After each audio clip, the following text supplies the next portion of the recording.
நல்லாசிரியர் விருது மூலம் கிடைத்த ரூபாய் 10,000 பரிசுத் தொகையை அரசு பள்ளிக்கு வழங்கிய ஆசிரியருக்கு குவியும் பாராட்டுகள். தமிழகத்தில் அரசு உதவி பெறும் மற்றும் தனியார் பள்ளிகளில் சிறப்பாக பணிபுரிந்து வரும் நல்லாசிரியர்களுக்கான டாக்டர் ராதாகிருஷ்ணன் விருது வழங்கும் விழா நேற்று முன்தினம் சென்னையில் நடந்தது.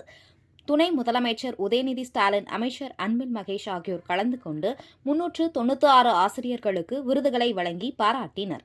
இதில் சேலம் மாவட்டத்தைச் சேர்ந்த 15 ஆசிரியர்கள் நல்லாசிரியருக்கான விருது பெற்றனர். இதனிடையே விருது பெற்றவரில் ஒருவரான எடப்பாடி அரசு ஆண்கள் மேல்நிலைப் பள்ளி கணித பட்டதாரி ஆசிரியர் கமலக்கண்ணன் மாவட்ட கல்வி அலுவலர் கபீரை சந்தித்து வாழ்த்து பெற்றார்.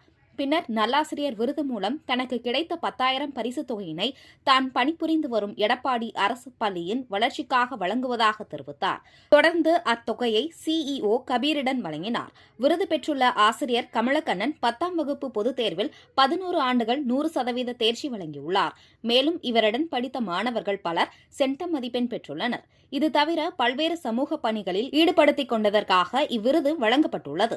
மேலும் நல்லாசிரியர் விருதை பெற காரணமாக இருந்த எனது மாணவர்கள் மற்றும் அதிகாரிகளுக்கு நான் இந்த விருதை சமர்ப்பிக்கிறேன் என்று ஆசிரியர் கமலக்கண்ணன் பேட்டியளித்தார்.